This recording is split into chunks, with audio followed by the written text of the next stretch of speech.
that hush happens automatically.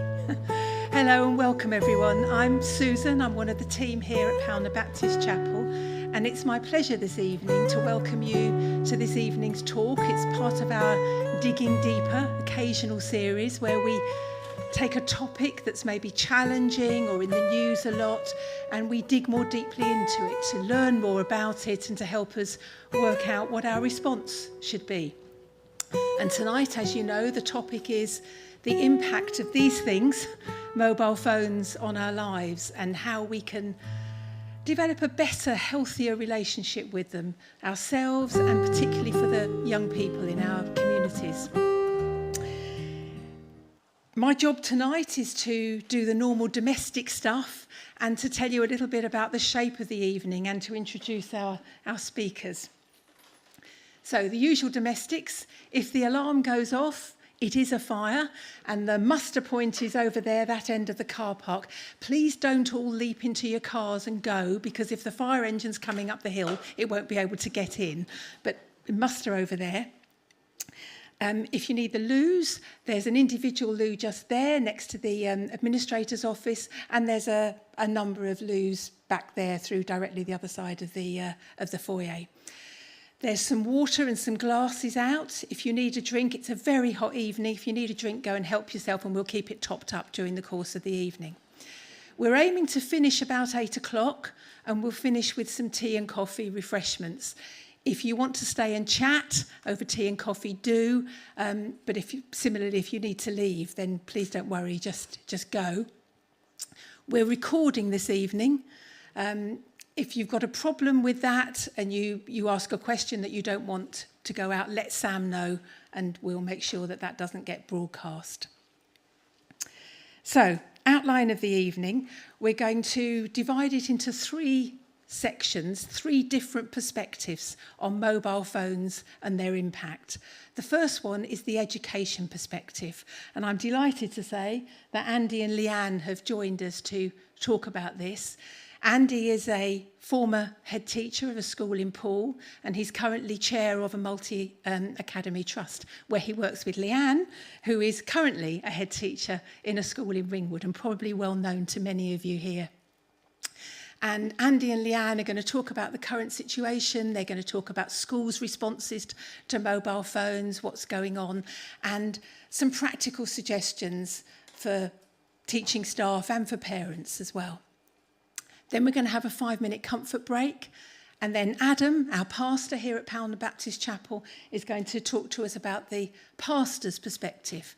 Adam's been pastoring for about a quarter of a century, so there's not much in communities that he hasn't seen. He looks young, but not quite that young. So he's going to be sharing his pastor's perspective and what our response as Christians can be to mobile phones and their impact on young people's lives and indeed our lives. And he's also going to talk a bit about the experience of the recent trip to Zimbabwe. And interesting to see what's going on with mobile phones there. It's happening there as well as here. And then after that, we'll hand over to you, the audience. There's an enormous amount of experience and expertise here in the audience. I can see a number of people who are involved in education. I can see people involved in other walks of life. And I should think probably most of us here own one of these and know what impact it has on our life. Not everybody, but most of us. So we'll be opening it at the end, at the last part, for you to share your experience, comment, reflect, ask questions. And then at the end, Adam will wrap up. And we also want to think about what should we do as a follow-up. This is a really big subject, and mobile phones kind of flows into social media, flows into AI. We can't possibly address even a little bit of that whole agenda tonight, but we maybe will be thinking about doing some follow-up. So do tell us what you would find useful and helpful. So before we move on to Andy and Leanne, Adam's got a provocative little thought starter for us. I don't know if you want to say anything about that, Adam, but enjoy this evening. Thank you for coming.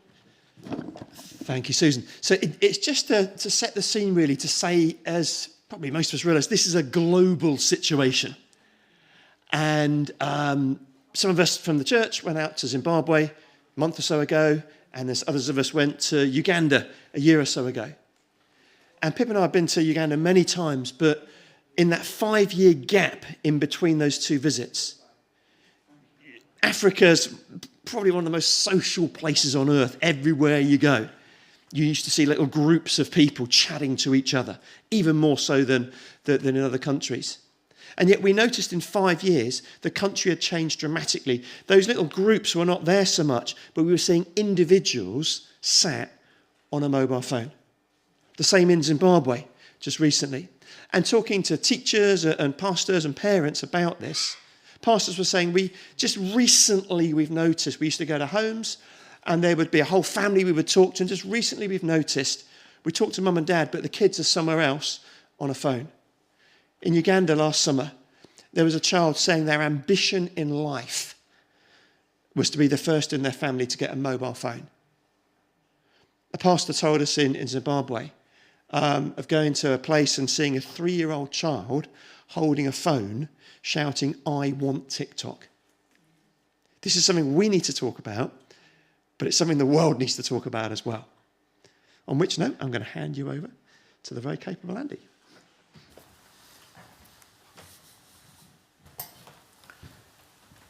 Thank you very much. Everyone hear me all right? Yeah, excellent. Okay, what a lovely introduction I got there. That's very, very nice. I'm going to start the ball rolling this evening. I'm going to start by talking a little bit about myself and obviously people have mentioned my sort of work background, but also I want to talk a little bit about my attitude towards phones, social media, the internet generally, to put in context what I'm going to then go on to say. I'm then going to talk about my experience of being a head teacher of a school in the smartphone era. I'm very conscious that I ceased to be a head of a school 5 years ago, and things have moved on since then. So I'm really delighted that Leanne from Ringwood School is here as well to talk about perhaps some more, sort of the current situation a little bit. Because although I am, as Susan said, I'm chair of a multi-academy trust, I don't get into school very much. It's a strategic rather than an operational activity, although I do take a very keen interest in what's going on in the schools.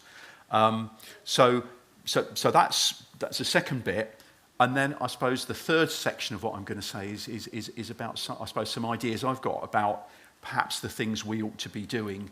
Now, these are not research, they're not empirically based, but they're just, I suppose, a bit visceral, really, thinking about how people relate to each other and how things maybe get in the way of that and stop us being mindful as well, because I think using phones can take over a little bit and stop you being in the here and now. You're somewhere else, you're on a football field or whatever, but I'll come back to that a little bit later. Okay, so a little bit about myself. I'm, as you know, I'm married to Susan. Lived in Ringwood for the last 20 years. I had the great pleasure of being involved in education as a teacher for 40 years. And I was, 30 of those, I was a school leader in a number of different schools. And I ended up as head of Poole Grammar School in Poole for the last 7 years of my career, which was an absolute joy. It was pretty hard going, it was very stressful, but it was an absolute joy working with young people and seeing them develop and perhaps encourage them, give them a few pearls of wisdom, etc. And I'll come back to that when I talk about what we did in terms of mobile phones at school. So I had a lot of time working with young people and seeing how they responded to situations, responded to social change. And one thing I learnt was, if it's up-to-date stuff, they were always ahead of me. And that's one of the things I think a message to adults, whatever we know, however competent we are with our phones and with our technology, the young people are coming along behind us because they've grown up with those devices. And I'm sure the young people here, you probably had a mobile phone. When did you first have a mobile phone, Harry? Oh, when I was 16, I put it at the bottom of my bag and never used it. Okay, right. What a role model. What a role model for the now generation. Fantastic.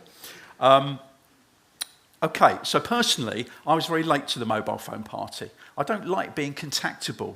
I like to keep a low profile, as many people know. My first phone was a second-hand Nokia brick that I bought from someone about 25 years ago, and I sort of looked at it a bit suspiciously when it made a noise. And I moved on to a slightly more modern Nokia brick. But I have to admit, in 2005, I got a Motorola Razor. Do you remember the Motorola Razor? The clamshell, what a beautiful piece of technology that was. As you can see, I've kept it. And every now and again, I get it out the drawer, and it makes such a lovely noise, doesn't it? I think that's a beautiful thing. That is. So I can appreciate technology when it's good quality. Moved on to a smartphone about 15 years ago, and I must admit, I'm Apple through and through. I've got an iPad, I've got an Apple phone, and I really like them. I think they're nice chunky devices, they're well engineered, and they look quite cool as well. I've even got an old iPod Nano with a little turquoise sock. It doesn't work anymore, but it's just a lovely little thing. Pardon? Someone want to buy it? Was that? Okay. And I have to say that I love the functionality of the smartphone. It's become, I wouldn't say part of my life, but it actually serves some really useful purposes. Clearly the sat-nav. How many of you think back to before you had sat-nav, how did we manage to find our way to such and such a place that we'd never been to before? We used a map, Aubrey. You're absolutely right. Sat-nav's fantastic. Checking the football or cricket, not so much checking the cricket scores today, of course. But that's quite useful. Bidding on eBay, I'm out on a walk, I need that LP, I'll get my phone out, etc. I even had the experience of going to a gig in Bournemouth earlier this year with my ticket on the phone. And when I went to the app to get into the gig, the app had just completely froze. And I was stuck outside in Boscombe trying to get into this gig. Luckily, my mate who'd come to keep me company was a bit more tech savvy than me, managed to get my ticket up. I managed to get in to see this obscure punk group from the 1980s. It was wonderful. So there's lots of good things about it, isn't it, about a mobile phone? Lots of functionality that draws you in. So what are the downsides, in my opinion? I really dislike that 24/7-ness about the mobile phone, about the fact that you can be contacted at any time. And the ringtone is quite insistent, isn't it? It's telling you need to pick your phone up. It's quite hard to resist that. So has anyone here ever tried to phone me on my mobile? No. Did I answer? I left it in my pocket. I tend not to answer my phone. Joking aside, I also find myself getting more concerned about the impact of smartphone use on society and on people's behaviour. I think, that point I've made, people's expectations of an instant response. And that was something that I faced as a school leader, where parents would phone up about something or send an email or whatever and expect you to get back to them within 5 minutes. They might be phoning a member of staff who was teaching a lesson. So actually we had protocols that went out. But that expectation that you haven't replied to my email, you only sent it 10 minutes ago. So that is something that's a negative feature to me. People's phones and phone use taking priority over everything else and everyone else. Oh, excuse me, I'm taking a call in the middle of a conversation or in the middle of a meeting, which is just a bit rude, really, isn't it? And I think we're well-mannered people in Ringwood, aren't we? And that really balks at one a little bit. But also phones taking priority over relationships with other people. How often do you go to a restaurant and you see a group, 4 people sitting around a table waiting for their order to come, and what are they all doing? Scrolling and looking at their phones rather than talking about what they've been up to, life. As you know, Susan and I have a number of dogs. We go out walking quite regularly, and you'll be out walking your dog, and someone's coming along with their dog, chatting to someone on a phone at length, or looking at, scrolling down. Where's the communication with the dog?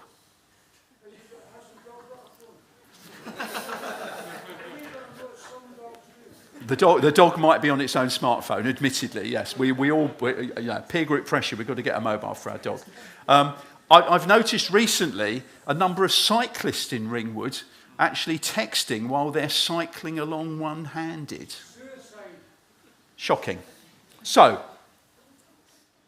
But also, I was talking to Leanne about this earlier, because obviously I'm up and about quite early in the morning, and I see the Ringwood kids all walking to school, hungry for learning.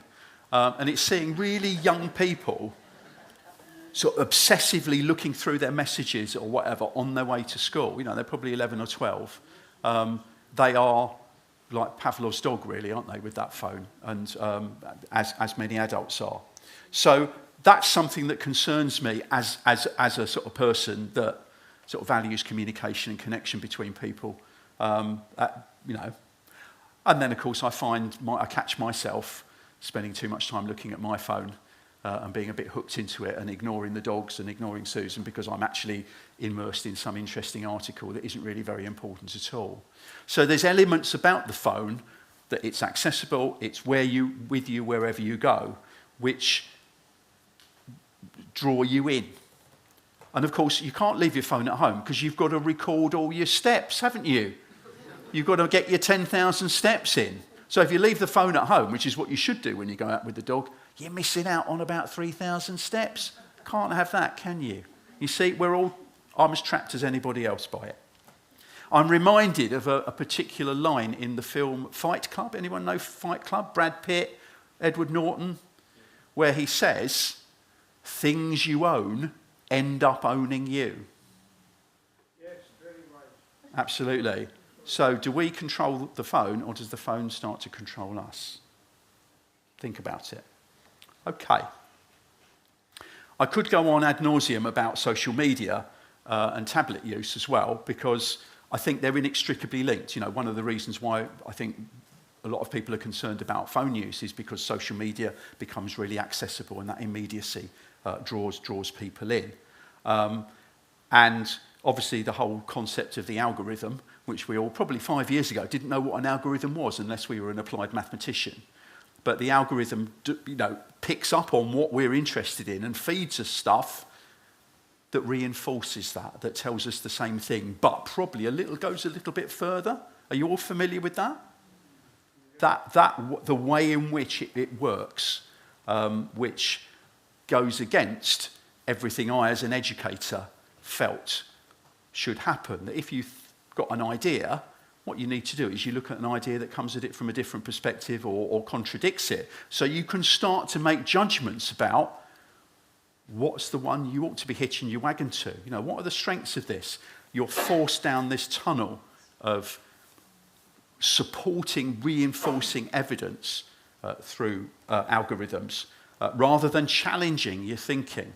And as a teacher of history and politics, I saw my job as being to encourage young people to have, you know, a good critical faculty, to be able to look at things and make judgments about whether what they were reading was plausible. What was the vested interest? All those sorts of things that help you decide, is that something that I ought to be taking on board and looking further into, or is that something I ought to perhaps put to one side? Okay, so that's me gone on probably a bit too long about me and what I think about things, because I'm just an ordinary person. So what's my experience of school? As I say, I was head of Poole Grammar. I was there for a long time before that as a deputy. And in many respects, it was a relatively easy school to be head of, because on the whole, the youngsters there were quite keen to learn.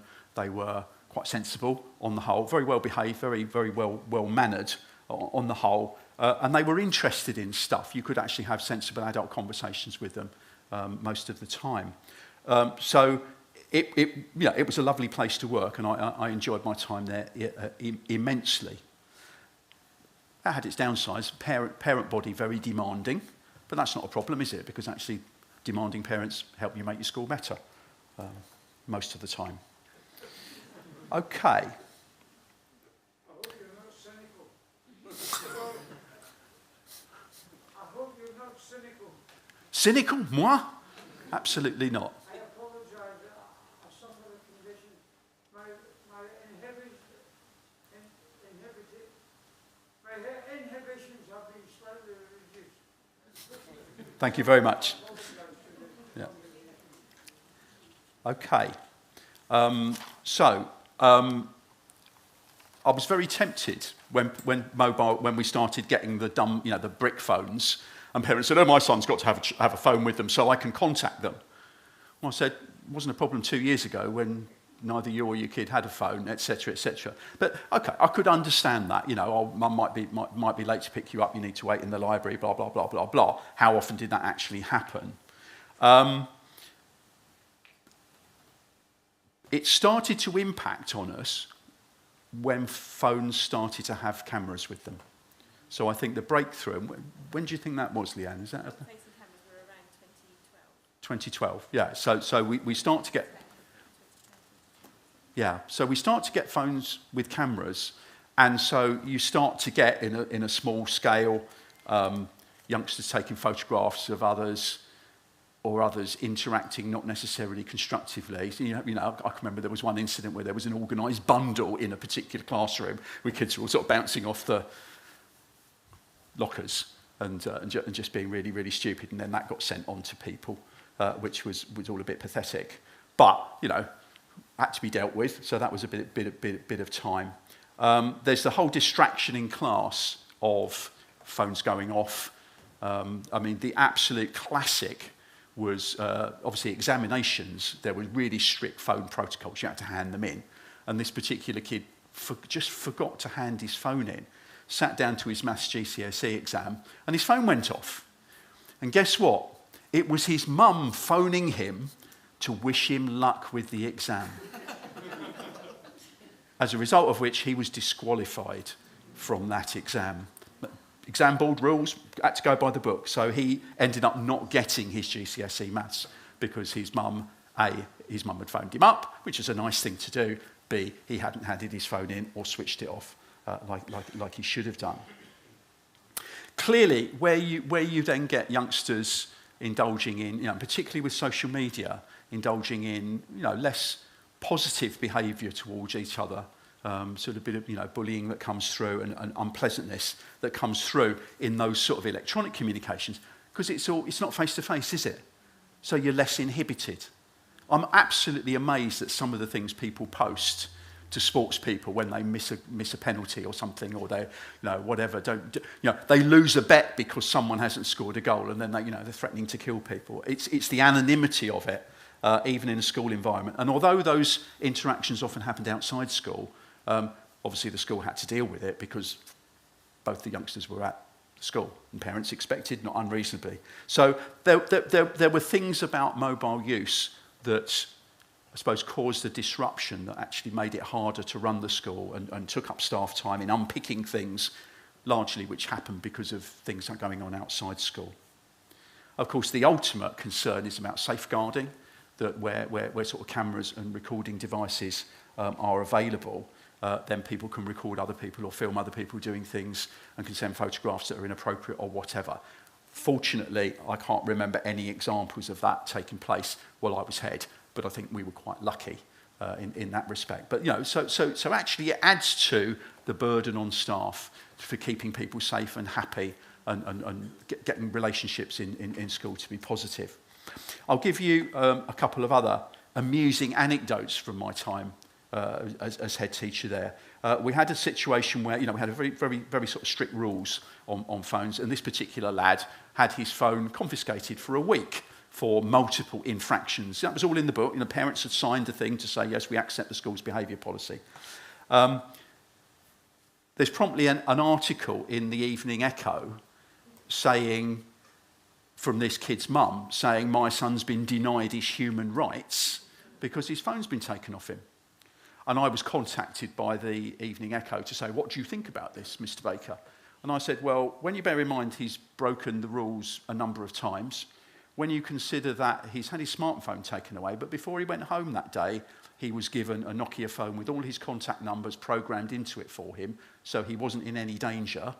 What else? The journalist went a bit quiet. The mum then phoned me up and said, oh, the other kids are giving him a hard time at school because of the article in the Evening Echo. What are you going to do about it? And I said, well, that's on your watch, I'm afraid, Mrs. whatever her name was. So that was quite amusing. And then we had a situation where somebody used a mobile phone to tape a member of staff who was giving a bit of a rollicking, shall we say, to a group of students that had behaved badly when he was on a course and supply teacher, and he had a bit of a rant at them. No swearing, nothing rude about it, but just basically saying that he was ashamed of them. And that was put by the Evening, that was passed on to another parent who chose to pass it on to the Evening Echo. So it ended up on their website, so you could listen to this member of staff giving these boys a bit of a roasting. And I again was phoned by the evening, what do you think of that? And I said, well, I think you're actually making life really difficult for teachers by encouraging people to record them, making a difficult job even harder. I think you're utterly irresponsible. So the headline was, teacher rants at pupil and head backs him. Okay. I was inundated with messages from teachers in other local schools saying, well done for sticking up for your member of staff. We were inundated with messages from former pupils of that member of staff saying, he's a really good bloke. So that was Pool Grammar 1, Evening Echo 0. But it was unnecessary. It took up time that was otherwise would have been used for, for better purpose. So from a school point of view, it was very much, I was focusing and my colleagues were focusing on how is the phone use getting in the way of our youngsters learning well, interacting well with each other, being positive members of the school community. At the same time, I could also see some benefits from having smartphones, and in particular the photograph, the ability to take photographs, because sometimes youngsters, and I would say particularly in the schools that Leanne and I are in the trust that we're trustees of, where there's quite a lot of special needs and some disabled youngsters who find it very difficult to record things, record their work in a formal context. So actually to be able to take photographs of their work and have that in a portfolio is a really nice thing for them to be able to do. It's a way of keeping a record of that.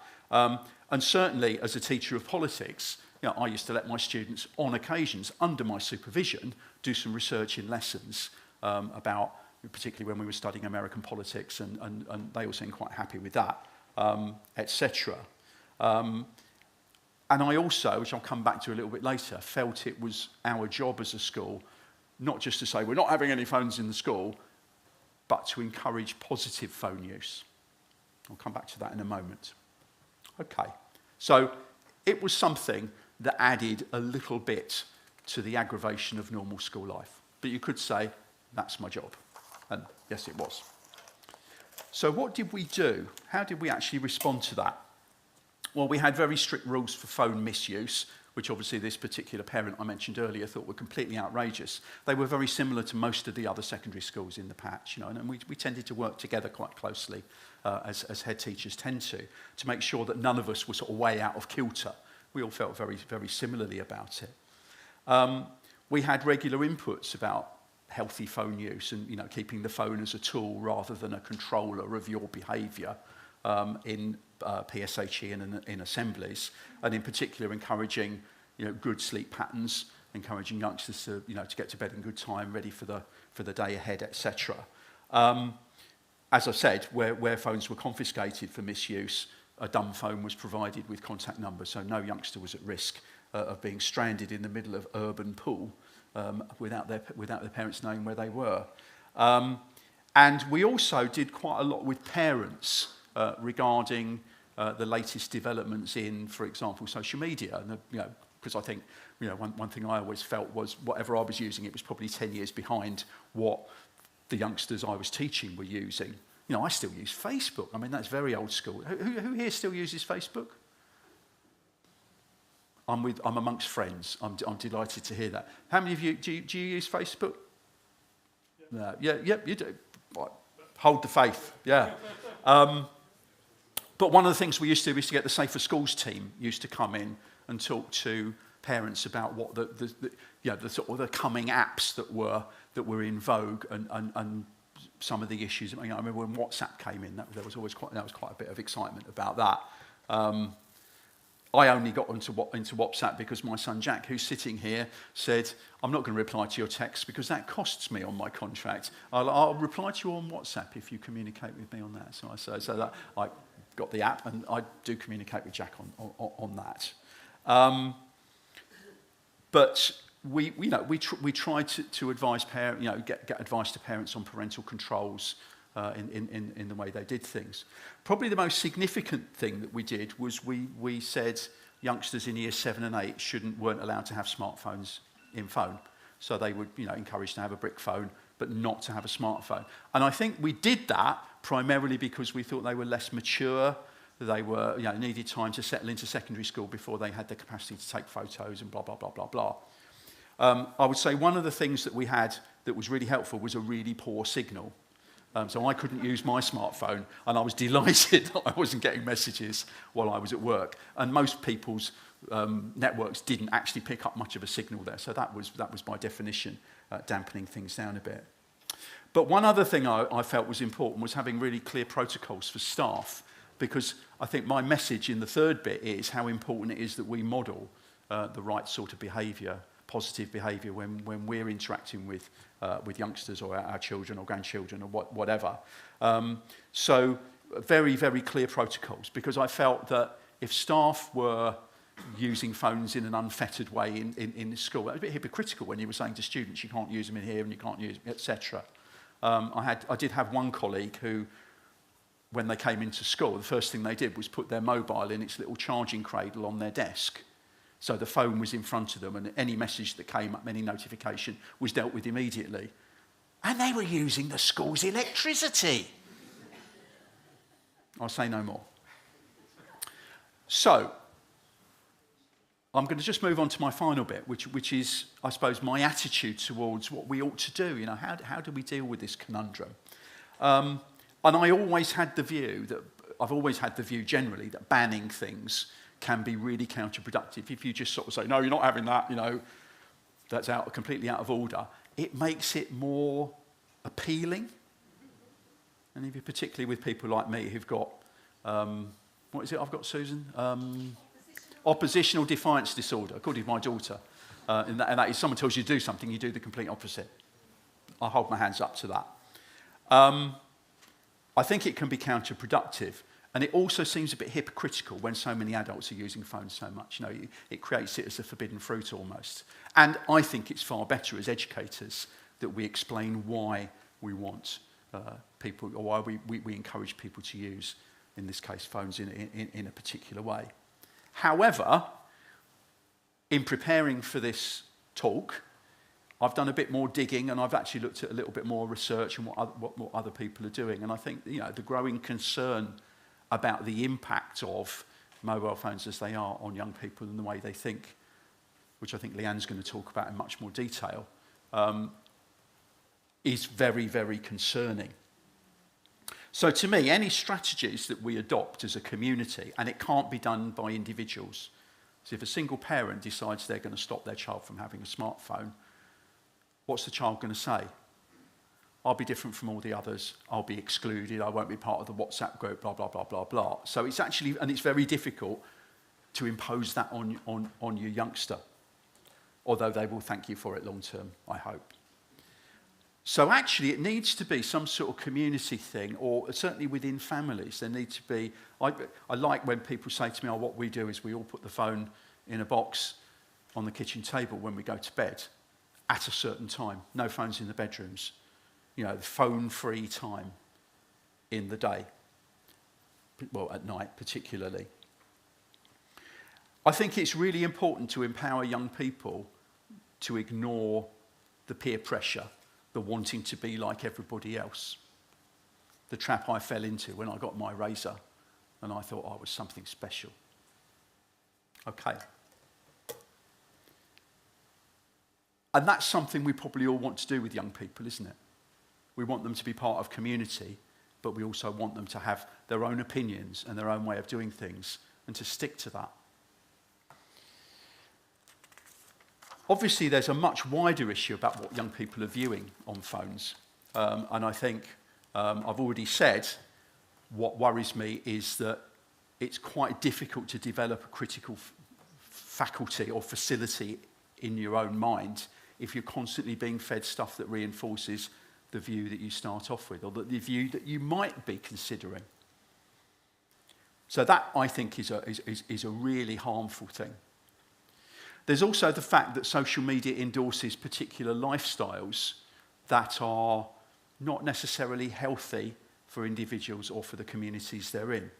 I'm thinking in particular, you know, some of the, you know, there's been a lot of stuff in the media about sites that encourage self-harming and suicide, and the inability of the big tech companies, or the unwillingness of big tech companies, to shut those things down because of freedom of speech, which is never an absolute thing in my view, or never can be an absolute thing, because free speech can be very harmful in some contexts. Sorry, I'm being a bit political here, aren't I?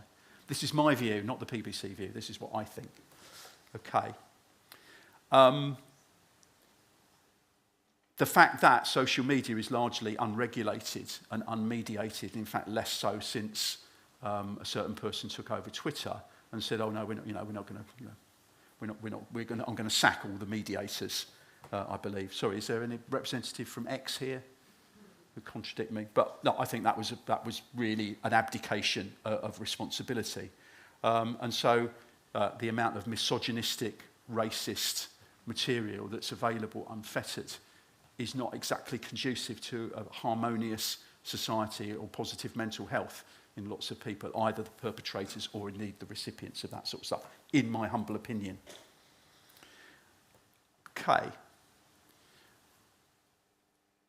I think the growing movement, I think Leanne's I'm going to hand over to Leanne because I'm getting quite wound up here, aren't I? Is that there are growing numbers of people that are saying we need to do something to make phone use and access more proportionate, because it is potentially causing harm.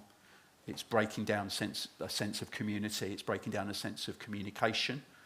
You know, some of the stuff that people in first schools are saying, kids come into reception with very, very poor oracy skills because they've spent so much time being given a tablet to keep them quiet while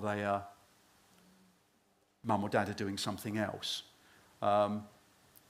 So those are some of the things that I suppose for me as as someone who's part of society and wants the best for people, is really concerned about, those things which seem to go against a lot of the positive things that help people's young minds develop, etc.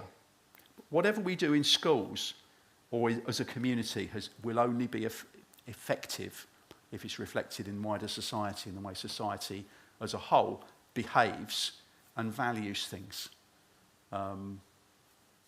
So perhaps if I end on that point and hand over to Leanne. I hope I haven't given...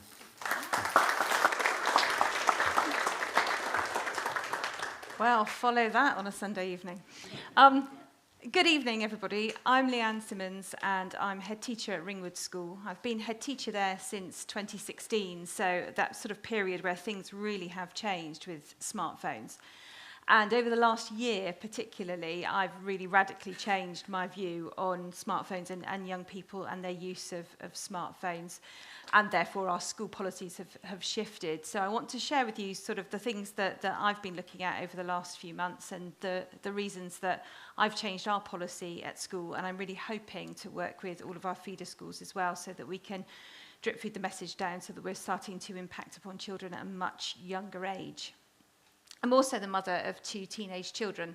My son went to Andy's school, so Andy was his head teacher for a while, and that becomes relevant sort of later on. And therefore, the things that I've been reading and thinking about, I've thought about as a mother as well as a head teacher.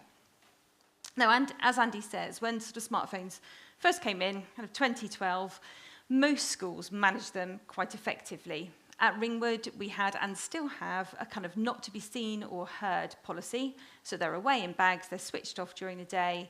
But I always feel it's really important for a young person, particularly when you have a rural catchment like we have, to be able to have a device so the parents can contact them if there's an emergency going to school and coming home again. And certainly as a mother, that's something that I've always wanted my children to be able to have. I don't think I've ever contacted them. But it's just that sort of security to know that if something went wrong, if the bus broke down or something happened, that actually you would be able to communicate with your child and they'd be able to communicate with you. And that policy has gone along quite happily. And then we hit COVID, and I think COVID radically changed things. And in many ways, the technology that we had really came to the fore and really provided great solutions for the problems that we had when we were all in our homes and we were having to educate children suddenly overnight as a school in this dispersed way that we'd never ever done before. And as a school, like many other schools, we embraced the use of Microsoft Teams. And that just grew and developed, and we learned how to teach children remotely. We learned how to set assignments, and now at school we use Teams to set assignments. That's how homework's set. It's a really good and useful way of being able to set something, it's there for children if they haven't quite written it down at the end of a lesson like they used to in the old days. It doesn't get lost in translation. You can put support material for children up, you can put your PowerPoints up, you can give them every help to enable them to be able to learn really effectively away from the classroom like you do normally when it's home learning.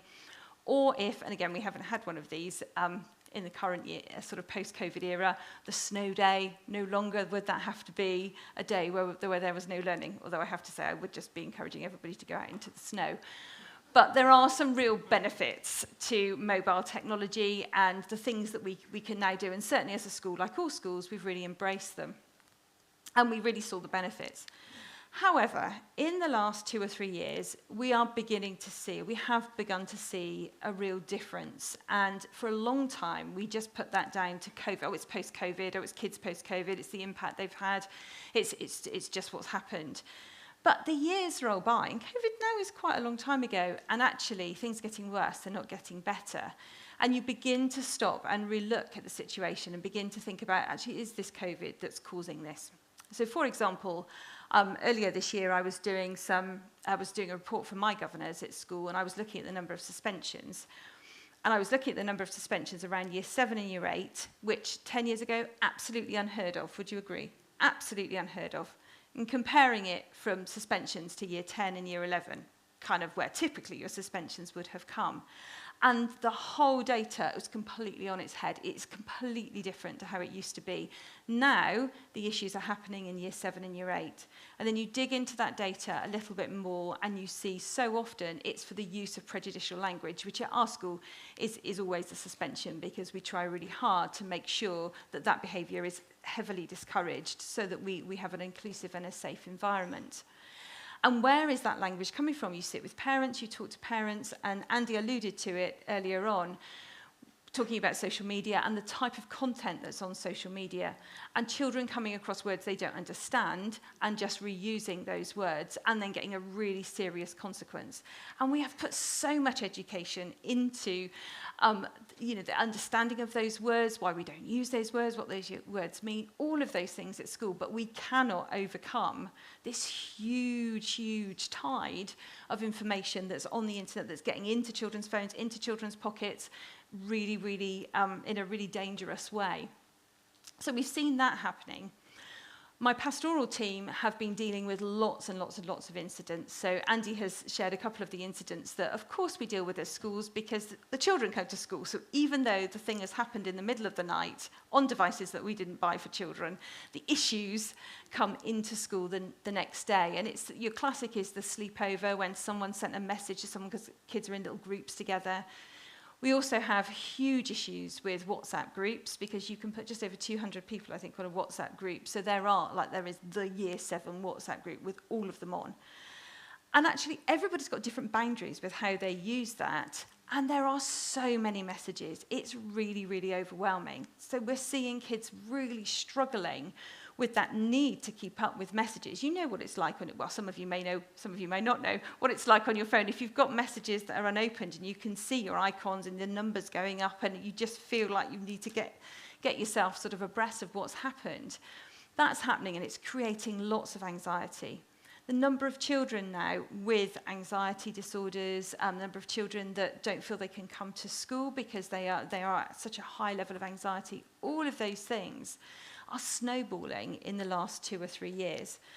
And therefore, we began to think about, can this just be COVID, or is it something else? And then for me, the real game changer this year was the programme Swiped. I don't know if anybody watched Swiped earlier in the year. Yeah. If you've not seen it, it's probably still on All 4. I would definitely watch it on catch-up. I watched it over Christmas on catch-up, and it's 2 episodes, and it's Emma and Matt Wills, and they go into a school with a group of Year 8 students, and they all give their phones up for 21 days. And then they monitor students, and they're kind of the period they go through where they're grieving the loss of their phone. And then actually they're doing other stuff, and they're hanging out with their parents more, they're hanging out with their friends more, they're sleeping more, they're feeling better about life. And all of these things come out. And the whole project was watched very closely by the University of York. And there were really tangible and obvious benefits. But there were other things in the programme as well, which were so impactful, I thought. So in both episodes, Emma and Matt visited the parents of children who had died because of their use of social media. And in the first episode, a boy had come across a Japanese suicide forest and just could not move on from that. He was seeing things that he just couldn't unsee. And that's the problem, isn't it? Once you see something that's terribly distressing, you can't unsee it. And eventually he took his own life, 11 years old. In the next episode, they covered the story of one of the boys, Isaac, who died with the TikTok challenge, the blackout challenge. So he had been trying the blackout challenge and it had gone terribly wrong for him and he died.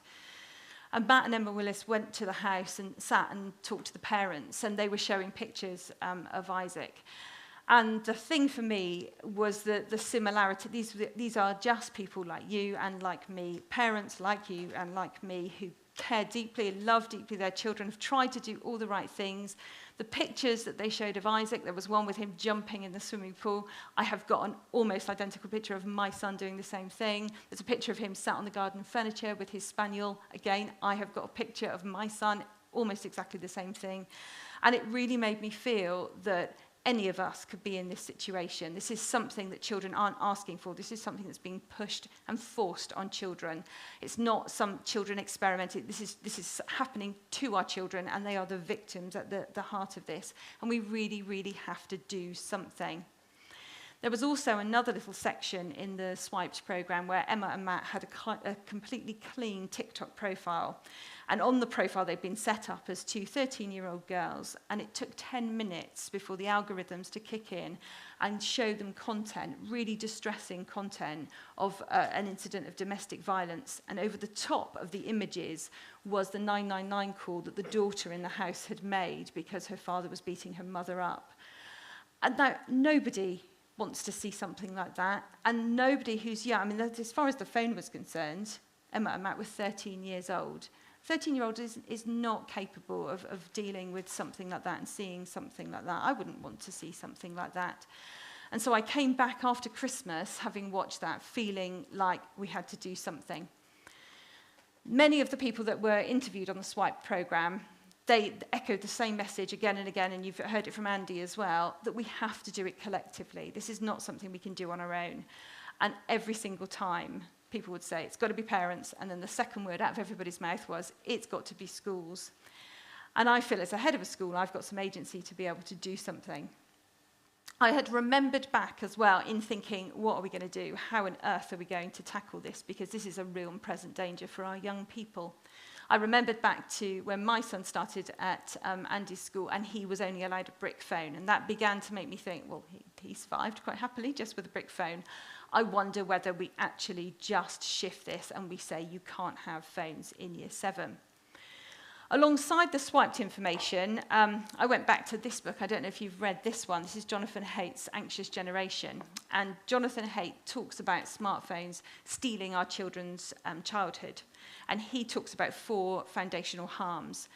And one of them is the amount of time that children spend with their friends. And I didn't show you the graphs. I didn't bring any slides tonight. But if you look to his graphs, you can see over time, but particularly from 2012 onwards, this huge falling off of the amount of time, the amount of minutes every day. Oh, brilliant, you've got it.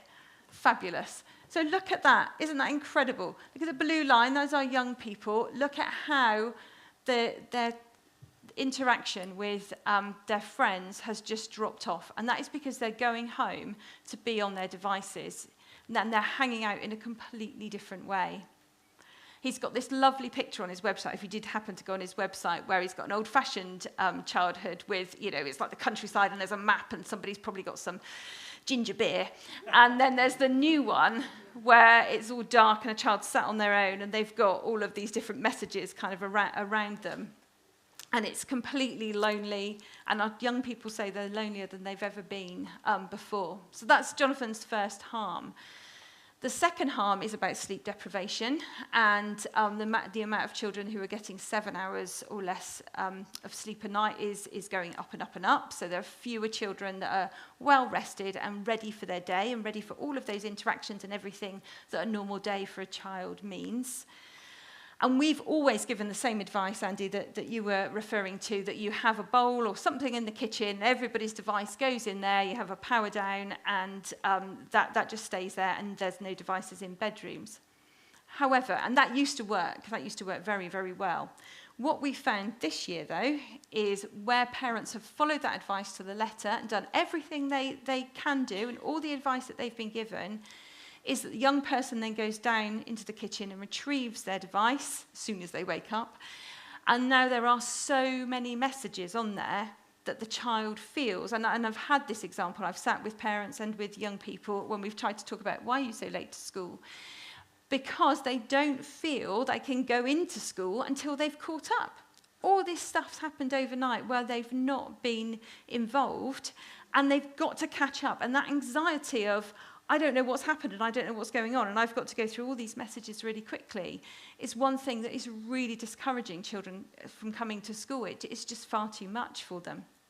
On the Swipes programme, there's one student who does describe herself as a prolific mobile phone user, and she says overnight she once had 3,000 messages because of these big group chats, which I thought was mind-blowing. Until I came across a story at the beginning of June in the Bristol Evening Post where it was a primary school, it was a year 6 teacher, and the rule in that school was that if you had your mobile phone, and lots of year 6 students do, you just put the phone on the teacher's desk. And then something had happened during the day. I think the child had gone home ill and thus had not collected their phone. So teacher goes home, does their normal thing, arrives back in. When they got back to their desk, at about 8 o'clock the next morning, there were 9,000 messages on that phone. 9,000 messages. I mean, the world's gone mad. So that primary school and the MAT that it's in, the Multi-Academy Trust that it's in, has now banned mobile phones in the primary era. So all of this is moving at speed. These are things that we've never seen before, and they're real problems for our young people. The next foundational harm that Jonathan talks about is attention deficit, and Andy's talked about that distraction away from kind of your learning and your concentration. And I don't know if you've come across the research, but even if your phone pings and you don't look at it, even for us, it still takes you 13 minutes to get back to the level of concentration and kind of flow that you had before that went off, even if you don't look. And there is some research, which is from, I think it's from the University of Texas, that shows your cognitive ability if your phone is in your vicinity. So your cognitive ability when your phone is on your desk, even if you're not doing anything with it, which is lower than if it's in your bag, which is still lower than if it's in another room. So just its presence has the real ability to just distract you away from what you're doing, what you're thinking. And for young people, that's really difficult. And normally, we always talk to Year 11 about that when we're going into the kind of GCSE revision bits. Just sort of put your phone completely away, it'll distract you, it'll eat your time, all of those sorts of things. But actually, the more you think about it, the more you think, actually, for everybody, this is something that we need to know and understand and try to address. And then the last harm that Jonathan has is about addiction. And there is lots of research, a growing body of research now, to tell us that an overwhelming majority of young people are addicted to their mobile phone. And this is no surprise, because our mobile phones are designed to have us addicted to them, because what they're trying to pull is our attention, because attention you can sell, can't you? It's why adverts during Coronation Street traditionally always had a higher tariff. You always had to pay more to put your advert on during Coronation Street than you would some sort of spurious programme that was broadcast in the middle of the day. And it's exactly the same. The more traction something has, the more eyes that are looking at it, the more money that could generate. So these machines are designed to take our attention and to take our children's attention. And it's particularly worrying for our young people because of the way that your brain develops. That frontal part of your brain, that bit where you've got judgment and that you can think, no, I'm not going to do that, I'm going to put that distraction away. All of those judgments, teenagers, they just don't have them because they're not developed at that point. It's just, all of us were exactly the same. It's just how the brain develops. And therefore, they are particularly vulnerable, and they are particularly targeted by big tech and these companies that want their attention. And we're allowing them to have it because we haven't really thought about it like that before. Andy and I were talking right at the beginning about the fact that lots of the way that social media particularly is designed is based upon psychologists, based upon Skinner's theory about how you get reward, the dopamine hit that you get when there's a reward, when someone's seen your message, when someone's liked your message, the checking to see if somebody's liked your message, to see if somebody's seen your message. And all of those things, those dopamine hits are massively, massively addictive. And there is beginning to become a theory of use of smartphones by children that suggests that the younger you have them, the worse your sort of well-being is in the longer term. And actually, the amount of addiction, so how they are controlling your life, that seems to have a really big impact as well on well-being. And we all know that. We've all seen lots in the news, haven't we, about the huge crisis in children's mental health because of many factors, but the smartphone absolutely being one of them. So with all of these things, I decided I was going to take a stand. So in Ringwood from September, Year 7 are not allowed to have smartphones. They're most welcome to have brick phones, but we can't have any phones that connect to the internet because we don't want them on social media, and we can't have any phones with front-facing cameras because not only do they take pictures of bundling each other into the lockers, they take pictures of themselves and they post them online, and there are all sorts of problems that are associated with that, as you can quite imagine. And in doing that, when I've spoken to current Year 6 parents, I've said to them, if you haven't yet given your child a smartphone, because sometimes the move to secondary school is the moment, that traditionally was the moment, although it is getting younger and younger. If you haven't done that yet, just hold off. And you can hold off because you can say, well, that head teacher, she won't let you have your phone. Let's just wait until we get into Year 8, or let's just wait until we get a bit older. Now, I know the vast majority of children already have a smartphone coming into Year 7. So I'm really hoping that not being able to have them in school will start to help change that culture a little bit. It will probably still be the case that they're still on their mobile phone between sort of 4 and 6 hours, I think, is the accepted amount of time out of school, but it might start to change things. We've also said that we're not managing anything that happens on a social media platform if you're not old enough, and the minimum age of most of them is 13. And again, I've said to parents, that's to empower you, so when they say, like the 3-year-old screamed, I want TikTok, you can say, well, you can't have it because if something goes wrong, school won't do anything about it. And it's to try and empower parents. What I've really hoped in doing this is that together as a community with my primary colleagues, we can start adopting similar types of stances in the schools so that actually we can get in there to probably Year 3 before mobile phones are very prevalent, and just work with families and support parents to just hold off and delay giving children smartphones. And this isn't a sort of, you know, nobody should have phones ever. I'd never give my phone up, and I'm not a prolific phone user, but it does have my life on it. So you know, you couldn't give it up, could you? But it is about the right time, the right maturity levels, and understanding the risks. And you have to be old enough to understand the risks. And we always draw the analogy with driving. Driving's super handy, isn't it? Really, really helpful. But nobody is arguing that a 12-year-old ought to be able to drive. We all know that that's not safe. And in the same way, allowing a child to be ready to enter that digital world safely is what we're trying to achieve. So that's where we are at Ringwood. And we're really hoping that that is a joint community work, and that over the next couple of years we come together and we support parents and we stand shoulder to shoulder with parents to try and help them just delay, not feel like they're the only parent in the world not allowing their child to have a smartphone, and just keep our children as safe as we possibly can. Thank you.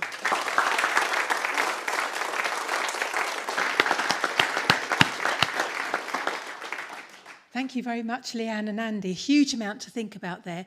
Let's take a 5-minute comfort break. It's just about 7:30. There's plenty more water outside. Just get up, stretch your legs, have a think, and then we'll come back and Adam will take us forward with the pastor's perspective. So come back at 25 to. Thank you.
Big Church Festival is back and bigger for 2025. Now, 3 days of sun-kissed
can restart in just 1 minute, so just 1 minute to find your places again.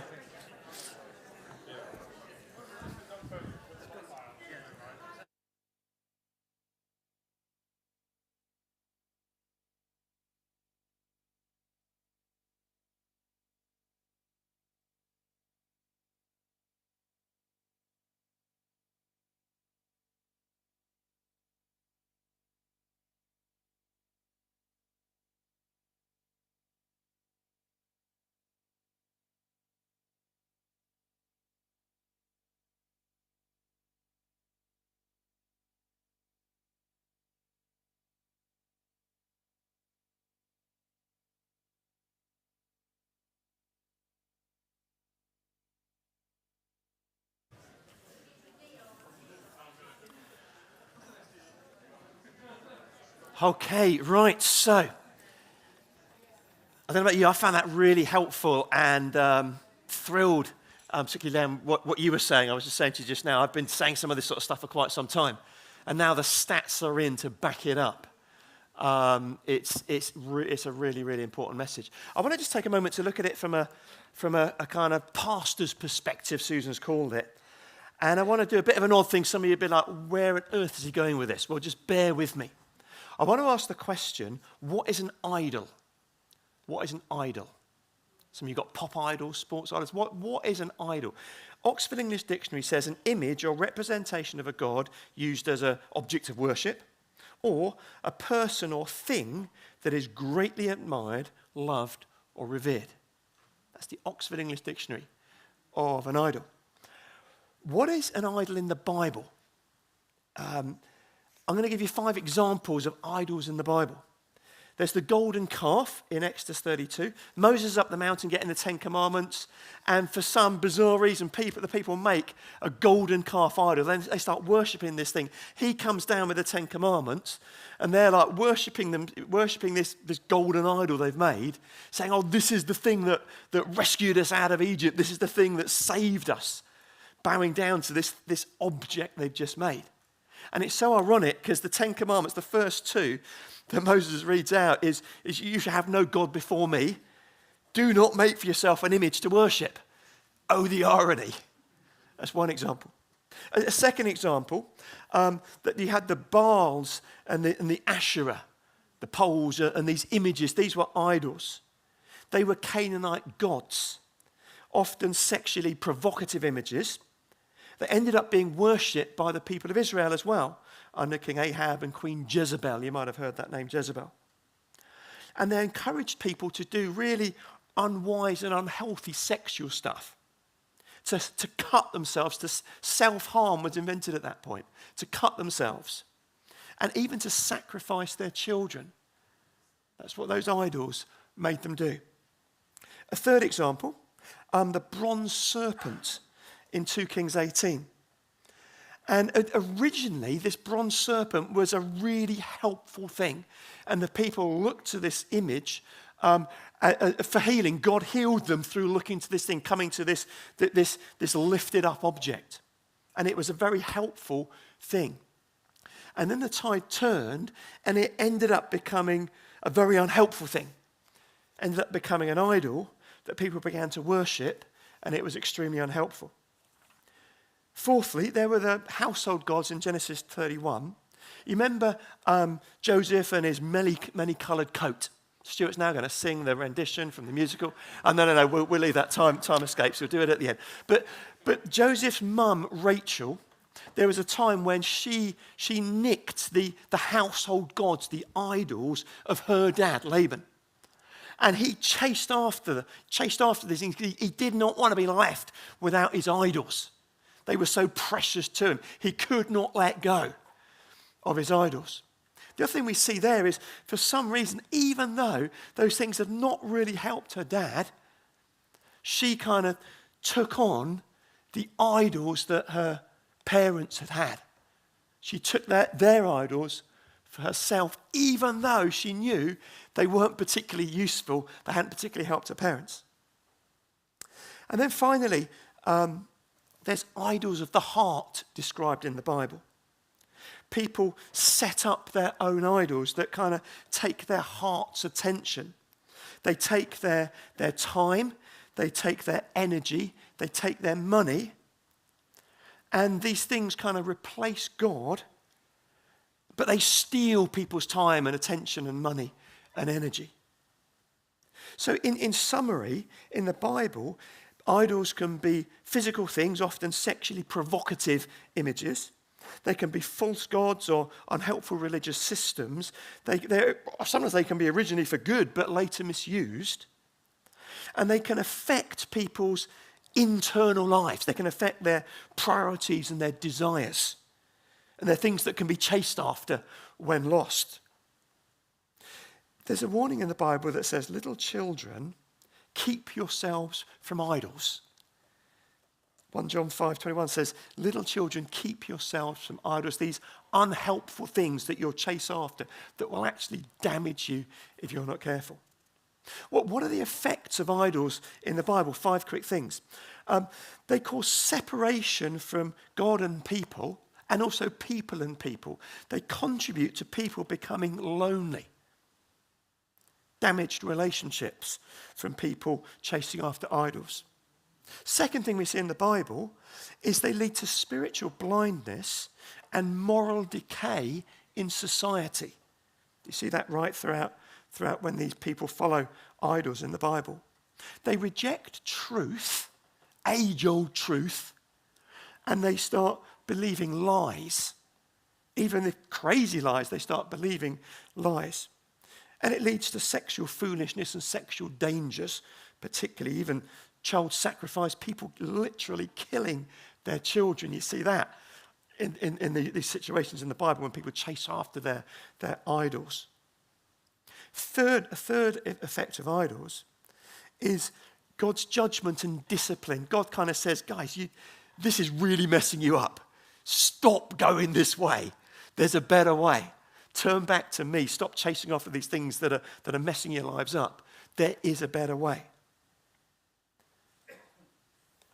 Fourthly, we see a consequence of people chasing after idols in the Bible is they end up losing their freedom and they become like slaves. They become addicted to their idols. Even though they know these things are not helping them, they cannot stop chasing after the idols. The idols promise happiness, but they lead to people being enslaved by these things. Modern examples, people's addiction to wealth or power or image ends up controlling people. And the fifth thing we see when people chase after idols in the Bible is it leads to people feeling empty and lacking a sense of purpose in their lives. Idols can't speak or save or love, but these things, these objects take on a kind of power, it seems, but worshipping them or chasing after them leaves people empty. There's a bit in Jeremiah 10:5 that says, like a scarecrow in a cucumber field, their idols cannot speak. They must be carried around. They cannot walk. Why are you chasing after these idols? They're just things, like a scarecrow in a cucumber field. I love that phrase. Pretty cool. Or Psalm 115:8 says, those who make these idols will become like them. They'll be lifeless. So all who trust in them. So these objects that people end up worshipping, they take all their time and attention, people end up becoming like them. In summary, idols in the Bible, they cause people to be lonely. If we can put that chart up again, lovely that you mentioned that. What I want to mention on that chart is that, can you see the research stops around 2020? Can you see where that's going? As a mathematician, I'm looking at that and going, okay, by now, 2024, 2025, this thing is right down. Maybe it's leveled off slightly, but this thing is right down across every single age group. Even you more mature people, because you're spending time online, you have less friends. But the loneliest age group is the youngest people who should have the most friends. They're the loneliest. So I dread to think where that's headed now, where it is now. Because the data only shows from years ago. Where's that now? Loneliness, moral decay, people feeling distant from God, distant from life, distant from their friends, a lack of freedom, addiction, escapism, emptiness, lack of purpose. Those are the biblical examples. So I simply want to ask us the question, do you think for some people, mobile phones could be classed as a modern day idol? I'm just asking us the question. I'm not saying they are. I'm just saying, what do you think? I put into AI that question. Okay, some of you are like, why did you do that? I was just interested. I put into AI. I asked my computer to scour the internet, can do, look at millions of things in fractions of seconds. And I asked it that question, and it came back with a table. And it said that the signs that mobile phones have become an idol are when they take your attention first before other things.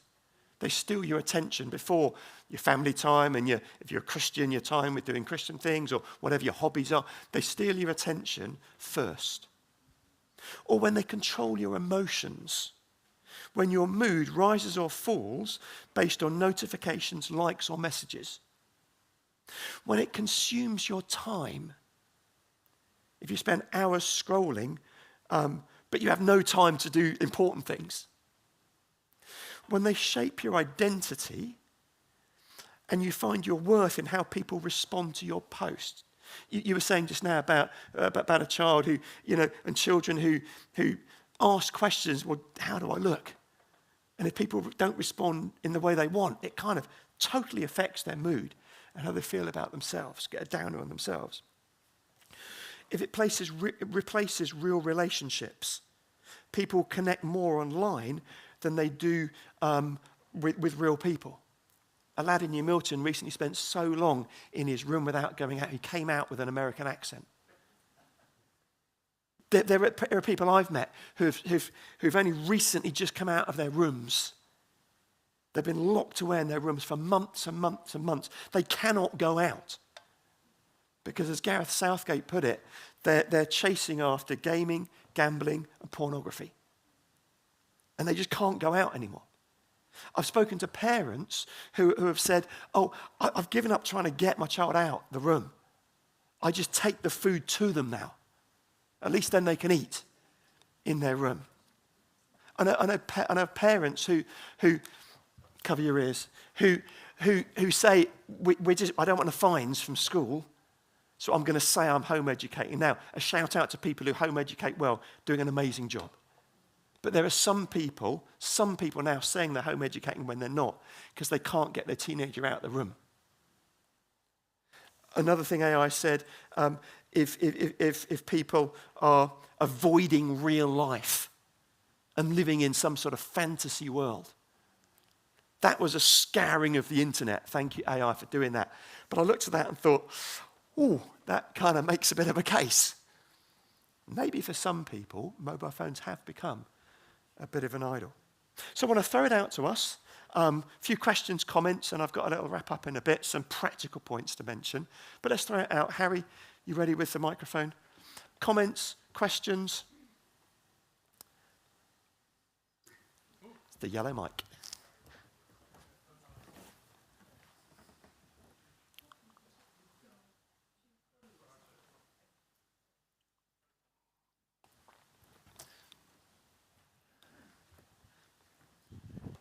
Okay, is that? Yeah, talking particularly to my two colleagues, if I can call them that, on the stage, I'm several years ahead of you. And it was about 20 years ago that I was, having been for a number of years, a very successful teacher in examination classes. I was contemplating early retirement. And the trigger came one day, and I could say to you, well, I told you so, or would have told you so 20 years ago, when a mobile phone rang in the class. Well, I was aware of these things lurking around, and this girl answered it. I was gobsmacked, to use one of the words of one of the kids in the class. They were gobsmacked as well. And I said to her, what would you think if my phone rang and I answered it? And she just said, I would have said you was a very busy lady, miss. And I thought, if this is the way things are going, it's time to go. And I did something I feel very strongly about. I got to get into education. I got to university. I was actually from a very poor background. We were poor because I was one of 7.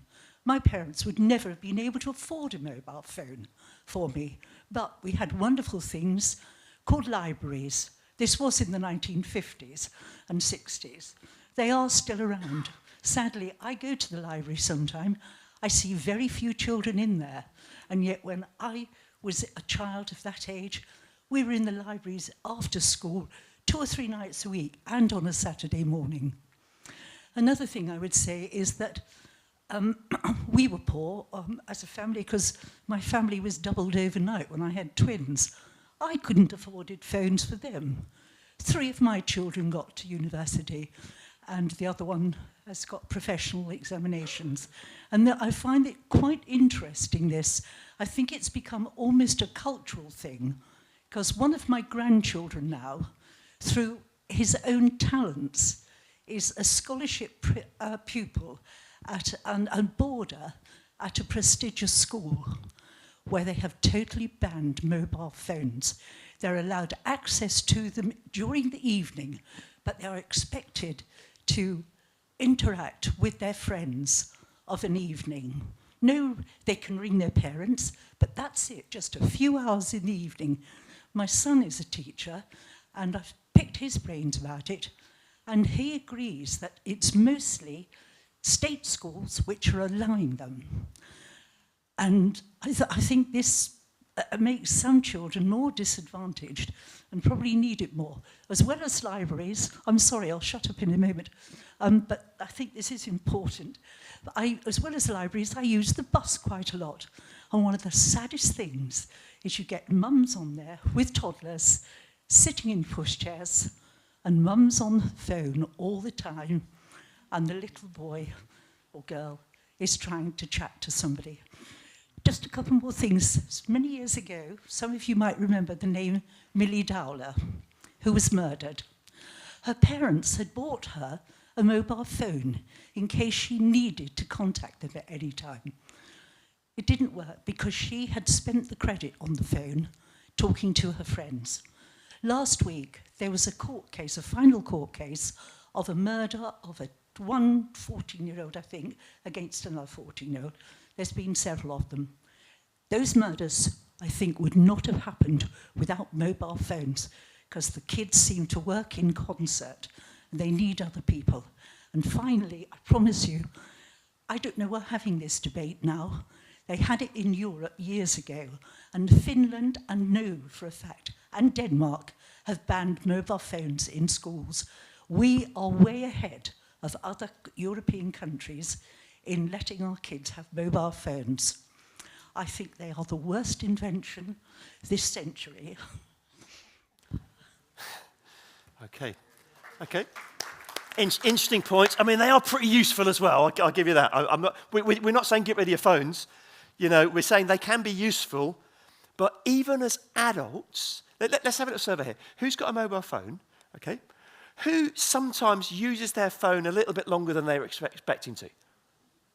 Has anyone not done that? You know, if we struggle as adults, that's because you don't even know where your phone is, Chris. Okay, okay. If we struggle as adults, of course teenagers and children are going to struggle. Okay, another. This is a question for the guys on the stage. Why does a school campus need to have wireless internet when a local area network would be fine for the teachers?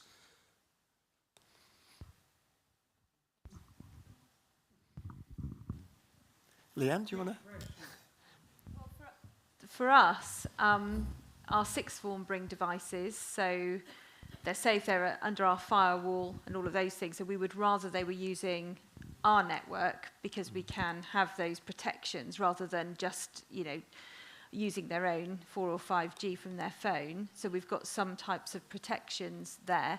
But also all of my teachers have laptops so they can work flexibly around the space. Sometimes in classrooms and we hardwire in on a classroom, but they can work in spaces flexibly, they can work collegiately. So all of those things have led us to develop our Wi-Fi network within school. But because phones will have their own, you know, they'll be seeking out the 4G and the 5G anyway. We're not as lucky as Paul Grammar because we do have really good reception in school. In most places, my office is a bit rubbish, but apart from that, the reception is quite good. They're on it anyway. So actually the safest place is the school Wi-Fi because that's what's got the firewall, that's what's got the safety, that's what's got the checking. So as parents and grandparents, we're being encouraged by tech to say you should turn off your router maybe at 9 o'clock at night so that you prevent people using the Wi-Fi. It just seems to me that we've opened this Pandora's box, and the local area networks that we installed into businesses and so forth to allow us to have access legitimately to the internet for searches and so forth, rather than going to a library, we've now ended up with extremely powerful computers on everybody's hip that we can't control. So I'm really interested to know where we're going to go with this, especially since my grandson, who's 12, has just said he didn't want a present for his birthday. He wanted money so he could upgrade his mobile phone from this version to that version. We didn't give him any money. we sent him something else completely different.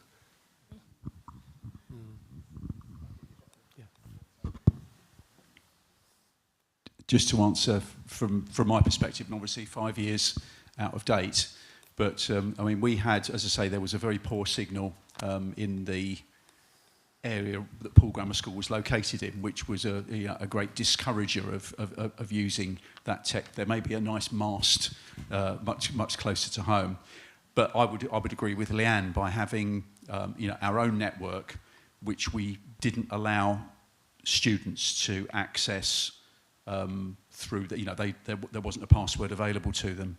So if they were going to use machines, they had to use school ones, which were protected by a firewall. So if there was any abuse, we would get a very quick notification of that happening. And some of the relatively few issues that we had about misuse of computers were picked up through that. But we had an educative function. We had lots of youngsters doing computer studies. We had lots of youngsters studying quite high-level stuff, where actually using the internet, as I say, my subject, politics, to study it without using the internet would mean you weren't as up-to-date as you could be. Every textbook was at least a year out of date when it was published. So for a subject that's in the here and now, you do need to have that. What we did was try to encourage youngsters to use it effectively, to be clear why we had the system that we had. And I think most of our youngsters accepted it. Not all, I have to admit. But it is, yes, it's a massive problem. And I think the more people demand functionality and to be able to use devices all over the country, wherever they are, and there's a huge commercial pressure.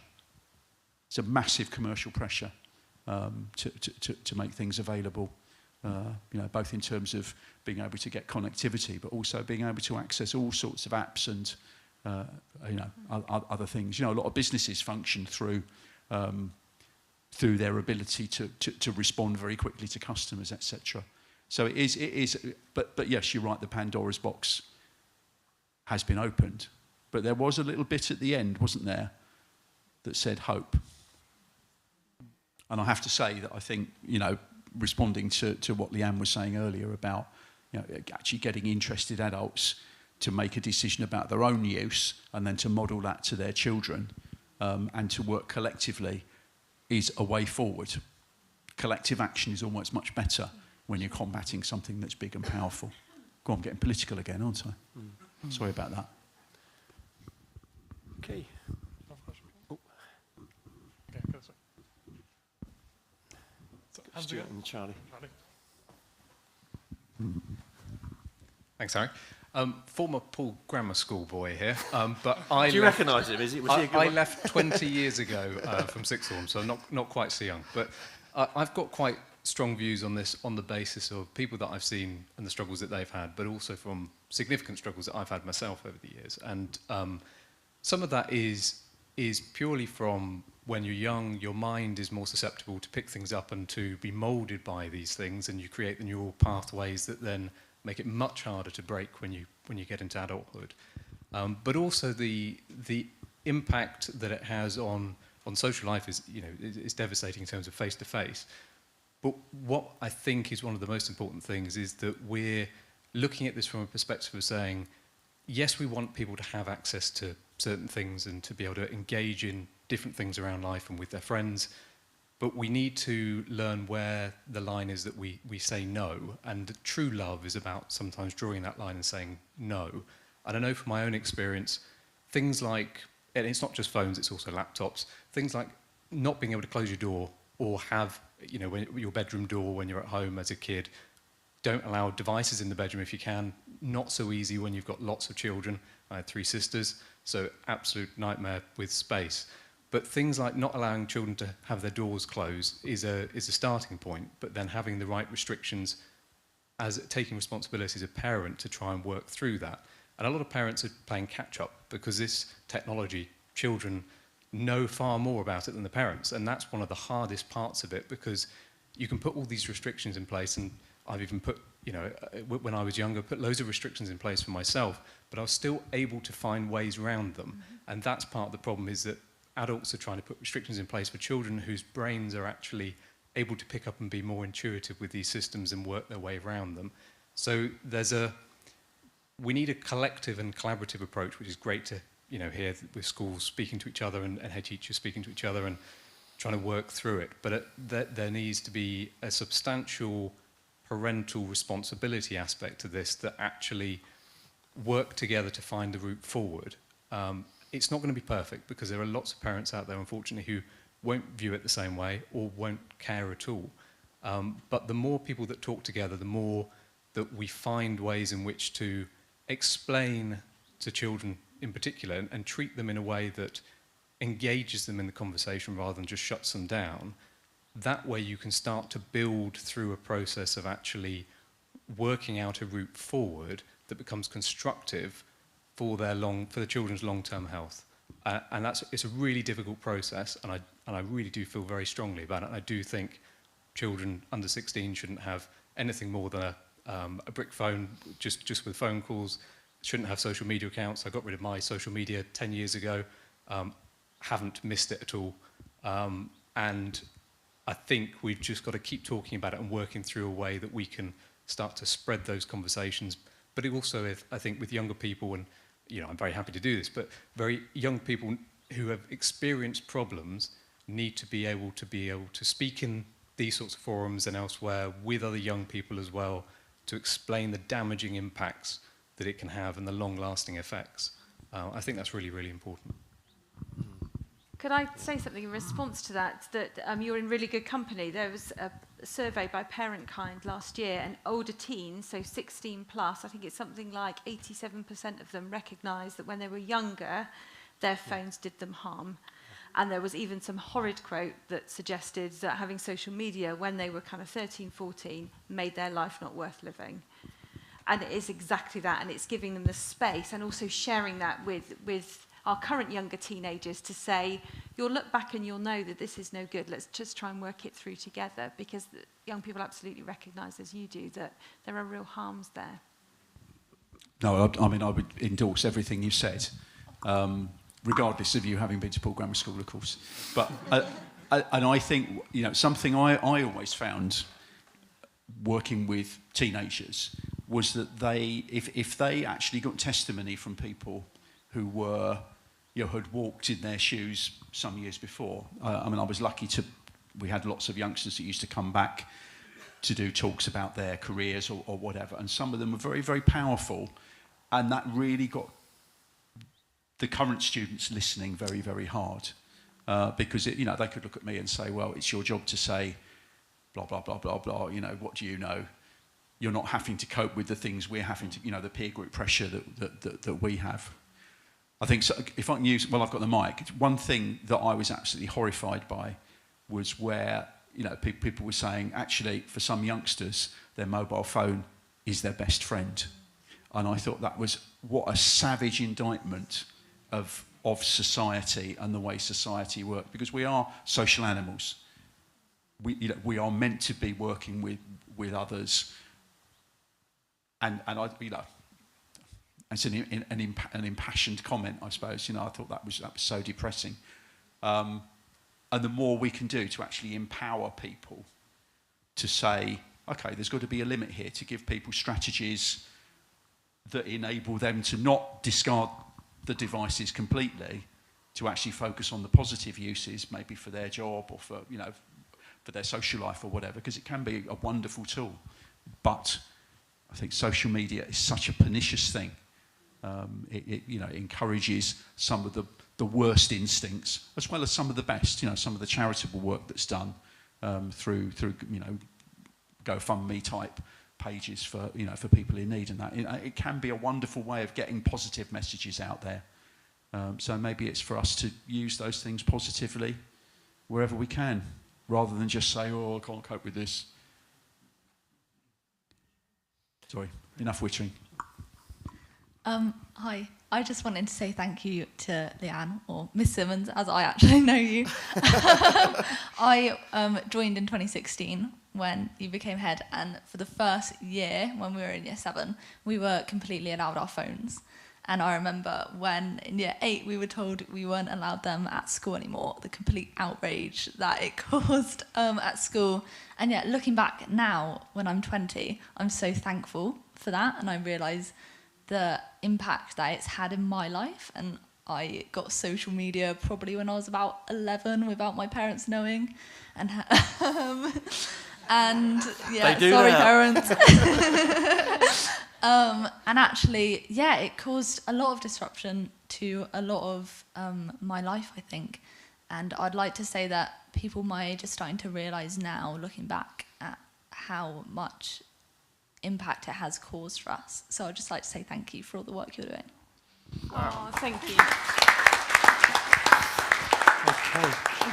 Can I just say the response to the teachers for that, because we had phones away all day, was, "Isn't it noisy at lunchtime when they don't just look at their phones?" Yes, it's brilliant. That's what children are supposed to do. I'm so glad that that was helpful for you. Thank you. Yeah. She won't be the only one that was helpful for. Can we say Luke and then Juliet, and then I'm going to wrap things up, because I know some of you are itching to get away and check your phones and stuff, but then we'll hang around and we can chat for as long as we want. But I'm conscious, we said we'd finish at a certain time, and we've just gone beyond it. Well, firstly, I've created social media as well for my mental health, and I only used it once. But this graph shows that phone has affected a particular age range in a way. Do you feel that girls, as stated yourself during masters, that girls are more prone to dumping their entire life choice on social media than boys? Do you feel there's a certain gender or particular social group that use social media or their phones more than others?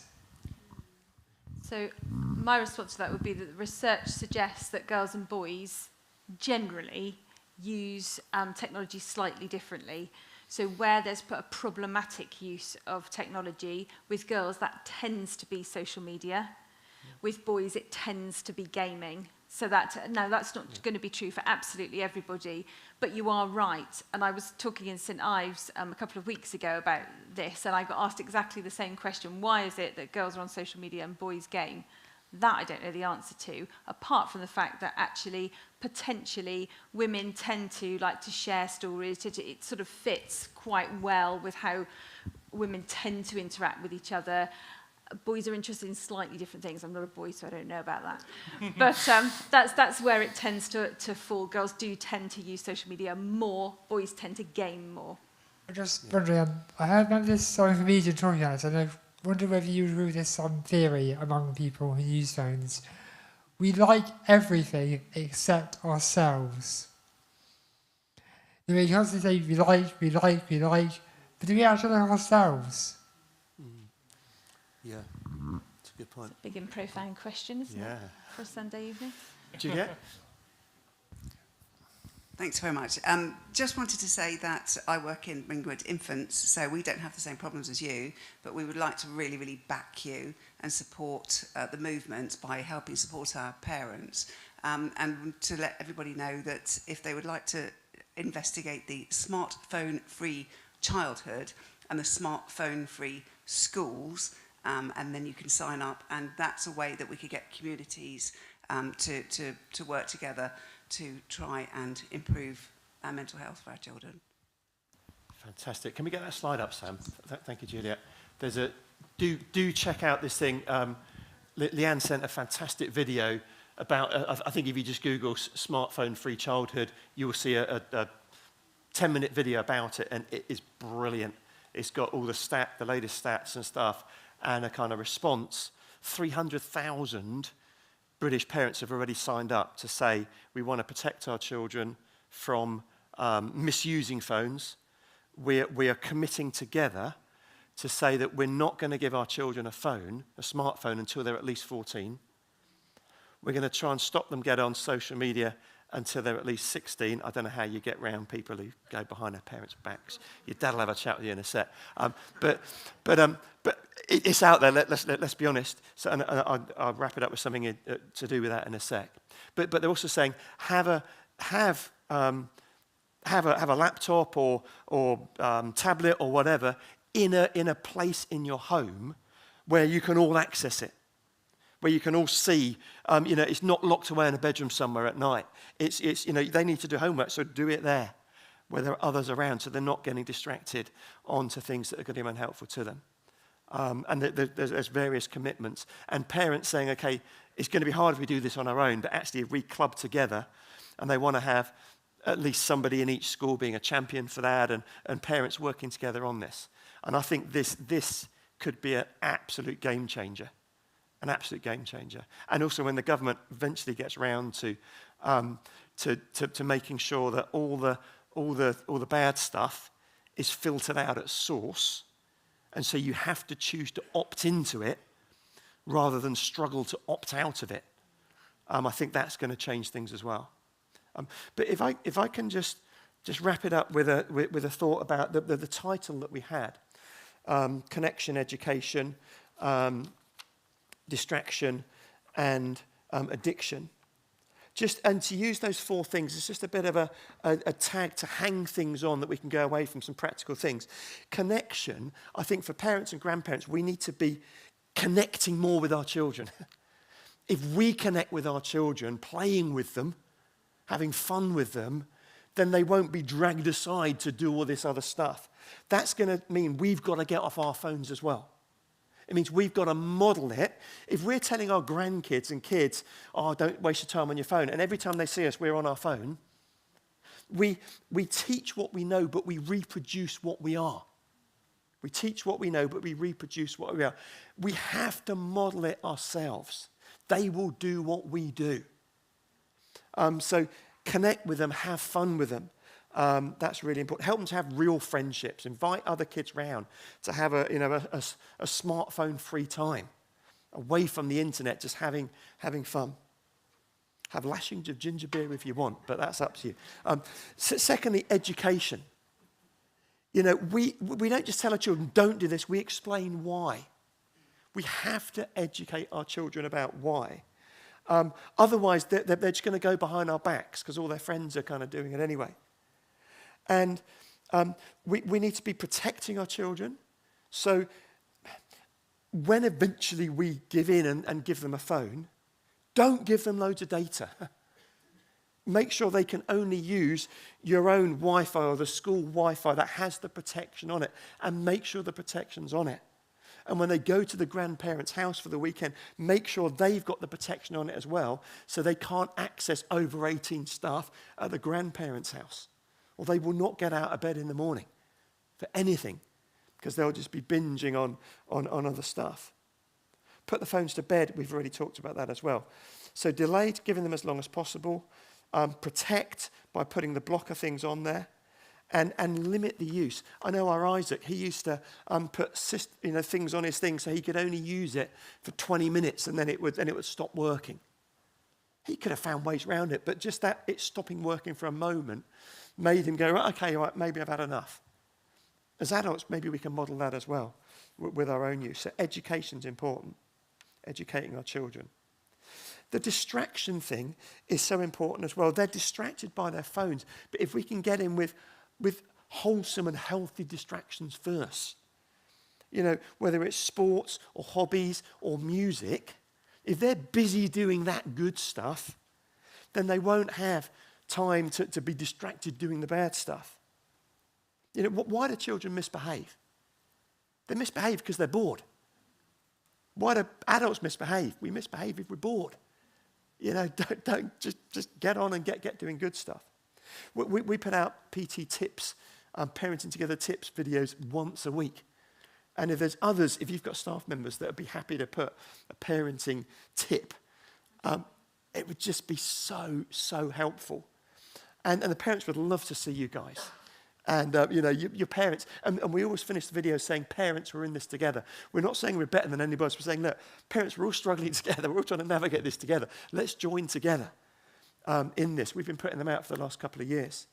And then every holidays, in the big holidays, we put a video out every single day. If people were happy to contribute videos towards that again for the summer, to give families something free, fun, and family to do, away from their smartphones. Don't just tell them don't do something, give them something better to do. And as that research showed in the video that you mentioned, and other research shows, that when children are away from their phones, they actually enjoy having a life again. And they want to be away from them and have a real life, actually talk to their parents and make friends again. And the final thought is this thing of addiction. And from a Christian perspective, I think it's better to unplug our devices and plug into God. Because what I've noticed in life and over the last 25 years as a pastor is I've spoke to so many people who've had loads and loads of different addictions. Loads of addictions from alcohol or smoking or drugs or pornography or whatever it might be. So many different addictions. But what they've found is that when they get plugged into God instead, He enables them to overcome their addictions because he gives them something better. People go after idols because they're chasing after something that will give them the dopamine hit or whatever it might be. But actually, in my experience, and the experience of so many other people that I've spoken to over the years, God gives them something that they're missing elsewhere. We've all got a God-shaped hole in our lives, and he gives us that, he fills that hole for us. So if I can say get addicted to God, that sounds really weird. But probably better to say unplug the devices and plug into God, or at least investigate God. So if we leave it there, some of us are going to want to get home and see how many pings we got on social media. Others of us might want to chat around a little bit. So I think sure you want to join me in saying thank you to Andy and Leanne.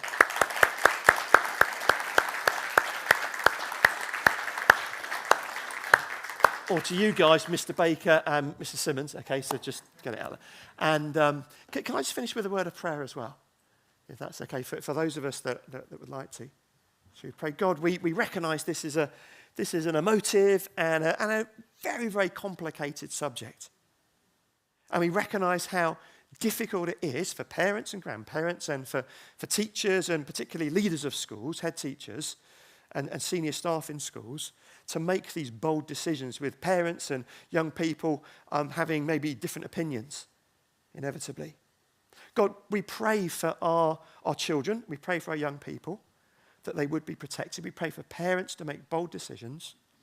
And we pray for our local schools as well, to make bold decisions in these areas that maybe they won't be so popular immediately. But later on, like we've heard earlier, pupils will come back. Children will come back and say thank you for protecting us. So may those bold decisions be made, we pray. And I pray this in Jesus' name.